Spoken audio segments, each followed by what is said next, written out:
একদম ঘরে থাকা উপকরণ দিয়ে ডিমের শাহী কুরমা আমি আজকে কিভাবে রান্না করলাম আর বাসায় মেহমান আসলে ঝটপট এইভাবে রান্না করে দিতে পারেন, যেটা আমার বেলাতে হয়েছে। আমি যখন বাসায় মেহমান আসছে ঝটপট ঘরোয়া উপকরণ দিয়ে আজকে এই রেসিপিটা আমি রান্না করছি আর সবাই অনেক প্রশংসা করছে খেয়ে, তাই ভাবলাম যে আমার ভিডিওটা আমি ভিউয়ার্সদের মধ্যেই। আর এতটাই মজা হয়, এতটাই প্রশংসা করছে আমার, আর রেসিপিটাও জানতে চাইছে যে আমি কিভাবে এই শাহী কুরমাটা রান্না করছি। এতটা মজা পেয়ে তো আমার কাছে খুবই ভালো লাগছে যখন আমার কাছে রেসিপিটা জানতে চাইছে। যদি আমার আজকের রেসিপিটা আপনাদের কাছে একটু হলেও ভালো লাগে তাহলে লাইক কমেন্ট শেয়ার করে দিবেন প্লিজ। তো আমি ডিমের কুরমাটা কিভাবে রান্না করব দেখা যাক। তো এখন আমি প্রথমে নিয়েছি এখানে 4টা মিডিয়াম সাইজের দেশি পেঁয়াজ। দেশি পেঁয়াজটা আমি এখন ব্লেন্ডারে দিয়ে দিব, ব্লেন্ডারে দিয়ে এরপর দিয়ে দিব এখানে আমি 4টা কাঁচামরিচ। কাঁচামরিচটা যদি আপনারা না দিতে চান তাহলে এখানে স্কিপ করতে পারেন, পরবর্তীতে আপনারা ফালি করে দিতে পারেন।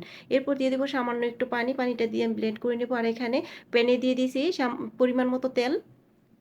তেল দিয়ে এখানে আস্ত গরম মশলা দিছি, এলাচ, দারচিনি, কালো গোলমরিচ দিয়ে আর 2টা লং দিছি। দিয়ে এরপর পেঁয়াজ পেস্টটা দিয়ে দিব। পেঁয়াজ পেস্টটা দিয়ে আমি ভালো করে তেলের মধ্যে ভেজে নিব।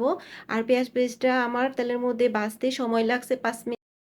এরপর দিয়ে দিয়েছি এখানে 1 টেবিল চামচ আদা রসুন বাটা। আদা রসুন বাটাটা দিয়ে পেঁয়াজের সাথে আমি কিছুক্ষণ সময় ভেজে নিব, যতক্ষণ পর্যন্ত কাঁচা আদার স্মেলটা চলে না যায়। যখন ভাজা হয়ে যাবে এরপরে এক এক করে মশলা দিয়ে দিব। এখানে দিয়ে দিয়েছি হাফ চা চামচ জিরে গুঁড়ো, হাফ চা চামচ ধনিয়া গুঁড়ো। এই মশলা দিয়ে আমি ভালো করে আবার মিশিয়ে নেব। এরপর আমি কিছুক্ষণ সময় ভেজে নিচ্ছি মশলার সাথে, তারপর দিয়ে দিচ্ছি সামান্য একটু পানি। পানিটা দিয়ে মশলাটাকে ভালো করে আবার একসাথে কষিয়ে নেব। মশলাটা যত বেশি কষানো যাবে তত বেশি গ্রেভিটা খেতে অনেক টেস্ট লাগবে, একদম স্বাদটা মুখে লেগে থাকবে। এরপর আমি দিয়ে দিয়েছি এখানে টক দই। আমার বাসায় টক দই আসছিল, এই জন্য আমি দিয়ে দিয়েছি। আপনাদের বাসায় যদি টক দই না থাকে তাহলে আপনারা স্কিপ করতে পারেন। আর নয়তো আপনাদের ঘরে যদি গুঁড়া দুধটা সবার ঘরেই থাকে, গুঁড়া দুধটা আপনার পানিতে গুলে তারপর লেবুর রস দিয়ে একটু নেড়েচেড়ে তারপর এই পর্যায়ে আপনারা দিতে পারেন। এরপর আমি দিয়ে দিয়েছি এখানে 4টা কাঁচামরিচ ফালি। আপনারা যদি ঝাল খেতে না চান তাহলে আপনারা স্কিপ করবেন, আর যদি ঝাল একটু খেতে চান হালকা তাহলে এই কাঁচামরিচটা দিবেন। আমি কিন্তু 2 জায়গায় কাঁচামরিচ ব্যবহার করছি।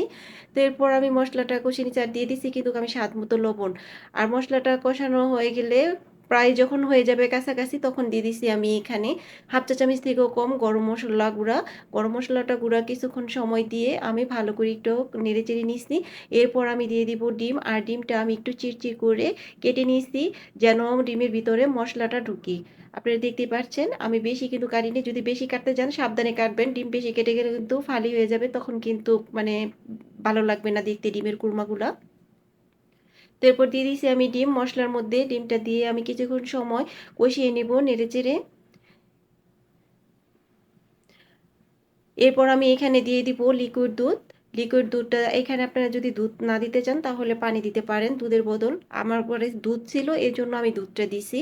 তো আপনারা পানি দিয়েও রান্না করতে পারেন, টেস্ট কিন্তু খারাপ লাগবে না, খুবই ভালো লাগবে, কারণ আমি রান্না করে খাইছি এই জন্য আমি বলতেছি।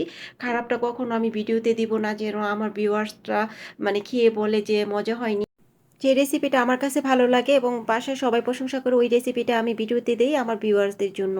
এই তো কথা বলতে বলতে এখন রান্না হয়ে গেছে। এখন ডিমের কুরমাটা আমি এখন বেড়ে নেব, বেড়ে তারপর আমি পেঁয়াজ বেরেস্তা দিয়ে ডেকোরেশন করে নেব। তো আজকের ভিডিওটা এই পর্যন্তই। যদি ভালো লাগে তাহলে তো বললাম যে লাইক কমেন্ট শেয়ার করে দিবেন। আল্লাহ হাফেজ।